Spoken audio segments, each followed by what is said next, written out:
Sir, you're hanging the targets wrong. The sentence hung in the air beneath the buzzing fluorescent lights of the shooting range, tangled with the smell of gunpowder and recycled rubber. The voice belonged to a young range sergeant, broad chest, sharp eyes, impatient tone. 3 other shooters stood beside him. They weren't in uniform, but their posture gave them away, disciplined, military, confident. The old man didn't answer.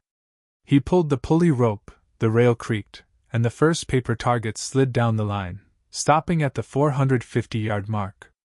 Then another and another, none of them standard. One tilted slightly to the right. Another hung low. One was torn at the edge, barely clinging to the clip. From afar, the setup looked careless. Targets skewed, circles misaligned, red centers nowhere near each other. "Don't tell me this is some kind of tactic," one of the young men muttered. "The guy can't even line them up." The old man drew a brass clip from his coat pocket, secured the last paper, and held his fingers to the wind like a man listening to an invisible tune. Then he stepped back. His rifle wasn't new. No carbon fiber frame, no tactical gadgets. It was dark, worn, built for work. The kind of weapon that remembered its owner better than the owner remembered his own youth. "Sir," said the sergeant, Ross, raising his voice, "this is an advanced long-range course. The targets must be standardized. Straight lines, centered bull's-eyes, no exceptions." The old man's voice was quiet and gravelly, like pebbles rolling in a river. "The wind isn't straight," he said. He looked toward the range. "Today, there are 3 winds. 2 steady, 1 deceptive. The targets should follow them." One of the young men laughed. "3 winds, huh? The old guy's giving us a weather report." Another pulled out his phone. "This is going on TikTok. Title: Grandpa Explains the Wind." The old man's face held no anger, no pride. Only a stillness, the kind that comes from weighing words on a scale invisible to everyone else. That morning had already set the story's nail in place. A faded sign by the door, "Hearing protection required," clicked gently in the wind. Inside, the air shimmered with heat and echoes. The mechanical carriers hummed along their tracks, and every few seconds a distant ping rang out, the metallic applause of a bullet meeting steel. In the observation booth, a gray-haired range officer named Clem cleaned a pistol with slow, meditative strokes. When the old man walked in, Clem paused mid-motion. That walk, calm, unhurried, but perfectly straight, was one he remembered. The young team prepped their gear like professionals: expensive scopes, data charts, handheld kestrels. "Conditions locked," one of them said. "Conditions are never locked." "Gentlemen," Ross announced, "let's fix this. Targets should be perfectly aligned." He hit the return switch. The papers slid back toward them, and the closer they came, the stranger they looked. The red circles drifted away from the grid lines like confused planets. "Don't touch them," said the old man. He didn't raise his voice, but something in its tone pressed down on the entire range. Every mechanical hum, every laugh, stopped. "If you fix them," he said, "you'll miss today's lesson." Clem leaned slightly from the booth window. He said nothing, but his hand froze on the cloth. His eyes, magnified by old lenses, studied the man's hands, how they moved with slow precision, resting the rifle on his shoulder as gently as one would place a bird. Ross exhaled through his nose. "Winds southwest at 3 knots, temperature 72, barometer steady. No 3 winds today." The old man brushed a stray gray hair back behind his ear. "Your wind lives on the ground," he murmured. "The bullet lives in the air." He looked downrange again. "What you don't see is stronger than what you do." Eddie, one of the younger shooters, scoffed. "Are we here for poetry or shooting?" "Poetry first," said the old man. "Then shooting." He lay prone at the line. His breathing carried a rhythm, steady as a metronome tucked behind his ribs. When his finger pressed the trigger, it didn't snap, it whispered. A brief, precise sigh of release. The shot hit the far left target. A puff of dust rose from the lower corner, far from center. "Off target," Eddie muttered. He missed. Second shot. Another sheet. The hole appeared outside the scoring ring. Third shot. Same story. The pattern made no sense, either grouped nor scattered. No grouping, Ross said flatly. Clem, from the booth, murmured under his breath. There's a grouping, he said, mostly to himself. Ross turned. What grouping? Clem stayed silent. Some answers arrive in their own time. After the fifth shot, the old man safetied his rifle. Bring them in, he said. Ross hit the control. The carriers whined, rolling the targets back toward them. The laughter faded as the holes came into view. The marks weren't random, they spoke. Each hit sat far from its center, but when you looked across the 4 targets, the holes aligned into a subtle geometric form, a cross-layered pattern. Ross gave a dry chuckle. What is this? Modern art? The old man didn't move closer. The wind isn't steady today, he said. 3 layers, low crosswind, mid-level reversal, high false calm. A single perfect center would lie. So I aimed for the lie instead. Eddie blinked. You targeted the false readings? No, the old man replied calmly. I targeted the lie between them. Ross opened his mouth to argue, but the door swung open. 2 people in suits entered, followed by a tall man with graying hair and the kind of posture that made uniforms unnecessary. Clem smiled faintly, as if a long-awaited guest had arrived. The tall man scanned the targets, stepped forward, and nodded once, a small, quiet acknowledgement, like an old password recognized. Then he turned to the old shooter. Mr. Hargrove, he said. After all these years, still letting the paper do the talking. The young shooters looked at each other. Ross's throat tightened. Who are you?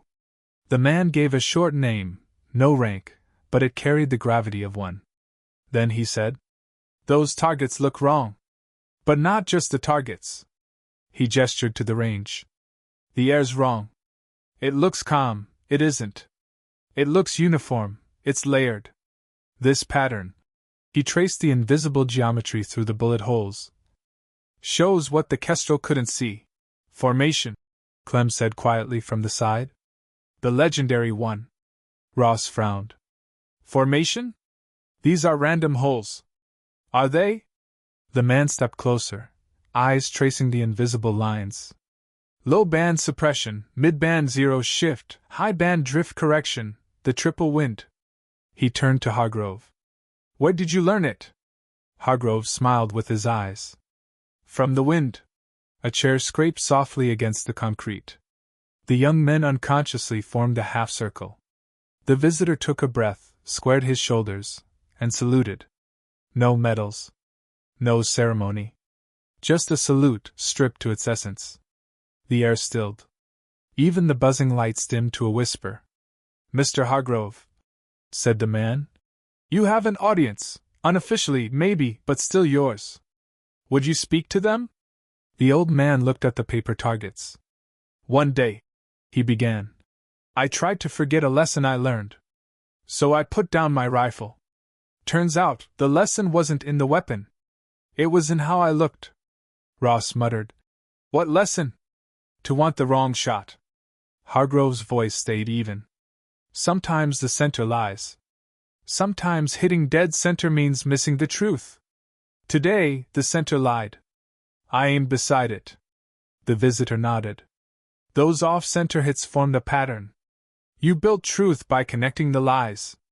Eddie spoke quietly. So what does it mean? Clem answered for him. It means the wind doesn't measure you. It weighs you. The visitor smiled faintly. Let's try something. Ross, you pick the setup, standard alignment, new targets. He turned to Hargrove. Then you shoot, and he shoots. Ross stiffened, but agreed. Pride dies slow. New targets were hung, perfectly symmetrical, regulation standard. The wind flag barely twitched. Stable day, Ross muttered. Clem noticed a shimmer in the mirage, microcurrents, faint but alive. He said nothing. Some truths prefer to walk quietly. Hargrove took his position again. He didn't aim at the bull's eyes. He aimed at the edges, the places where the wind liked to lie. His breathing, a metronome. His finger, a whisper. One shot, then another.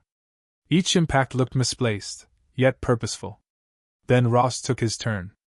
Digital readings, adjustments, textbook execution. His bullets struck near the red centers, respectable, ordinary. His teammates clapped his shoulder. Score? He asked, smiling again. Clem walked downrange. He traced invisible lines across both sets of papers, connecting Hargrove's stray hits to Ross's centered ones. Then he tapped one single point. Here. Eddie squinted. What is that? The invisible center, Clem said softly. Ross frowned. Invisible center? Today, the visitor said. The real center wasn't on the paper. It was in the air. Hargrove connected the false points, and found the balance. You aimed at what you were told was true. He listened to what was lying. Ross opened his mouth, then closed it. Eddie's eyes softened. Hargrove looked at the papers and said, There are two ways. One fast, one patient. The fast way shouts, fire at the center. The patient way whispers, listen to where the center runs. By noon, sunlight cut a pale rectangle across the back wall. Clem brought coffee in paper cups. Ross stirred sugar absent-mindedly, still restless. All right, let's say you're right. But rules exist for a reason. Why break them? Rules, said Hargrove. Hold your hand. Sometimes they also let it go. Clem arched an eyebrow. Hargrove continued. A rule teaches you how to see. But if you never let go of it, you forget how to look. Eddie smiled faintly. Guess I learned to look today. Ross hesitated. Where'd you learn all this? The old man's gaze drifted far away. On a target sheet once. And once on a map that wasn't a map. Eddie frowned. How's that? One night, Hargrove said. We were lost. The printed map had a false center. The grid lied. The wind protected the lie. That night I stopped chasing the coordinates and followed the edges of the error. By dawn, the truth found us on its own. The silence that followed felt kind, like a warm coat laid over a wound. Later that afternoon, the calm wind betrayed itself. The flag jerked once, twice, revealing a hidden upper layer push. The visitor smiled. One last test. Ross, use whatever gear you want. But first, let your eyes speak, not the instruments. Ross nodded. This time, no sarcasm. He studied the mirage. For the first time, he saw it, the currents running like stories, looping and pretending to rest before breaking again. He lifted his rifle without looking at his notes. He fired. Then again. The hits weren't dead center, but they belong. Grouping, Eddie whispered. Clem nodded. A road now, not a pattern. The visitor smiled. What you learned today is worth a lifetime of shooting. Ross lowered his rifle, shoulders finally at ease. For the first time, his chest felt heavy in the right way, not pride, but weight. As the day ended, the fluorescent lights clicked off one by one. Outside, the warning sign at the door clinked softly in the wind. The young men walked slower now, quieter. Before leaving, Ross turned. Mr. Hargrove, he said. I mocked you today. I'm sorry. The old man nodded. The wind mocks everyone, he said. The lesson is learning to mock yourself less. Clem waited by the door. The visitor turned to Hargrove. One request, he said. Let's make your formation part of the training manual. We'll call it the Hargrove pattern. Hargrove smiled gently. Names are heavy. They bend the back that carries them. Then we'll just call it the paper's language, the man replied. Clem chuckled. The paper spoke today. Yes, Hargrove said. Because someone listened. A week later, a small drawing appeared on the range bulletin board. No title, no legend, just 4 offset targets and a faint invisible cross between them. Beneath it, one line. Sometimes the truth lives where the mistakes meet. Some laughed, some ignored it. But a few, the right few, began raising their eyes before aiming their scopes. They learned to watch before they measured, to listen before they calculated. Ross found Hargrove a few days later at a small hardware store, studying a brass screw under the light. "Mr. Hargrove," he said softly, "you taught us to want the wrong shot. How do we remember that?" The old man placed the screw down and looked at his reflection in the window. "Forgetfulness is easy," he said. "To remember, carry the wrong with you." Ross frowned slightly. The old man handed him a folded scrap of paper. 4 dots. One invisible center. "Keep it in your wallet. Whenever the center screams for attention, look at this first." Ross closed his hand around the paper. It felt warm. "Thank you," he said. "I think I mocked the wind a little less today." Hargrove smiled. "The wind forgives no one," he said. "But it respects patience." Months later, that small drawing quietly appeared at other ranges. No name, no authorship. It didn't need one. People love names, but some lessons grow lighter without them. The young shooters began passing the story on. Eyes first. Tools later. Story first. Math after. Sometimes the wrong holes draw the right line. One quiet evening, Clem stood alone in the range. He hung an old target, torn edges, 4 holes, 1 silence. He whispered, "Let's hear you talk." The paper, of course, didn't answer. But a soft draft moved through the hall. The language of wind. Clem smiled.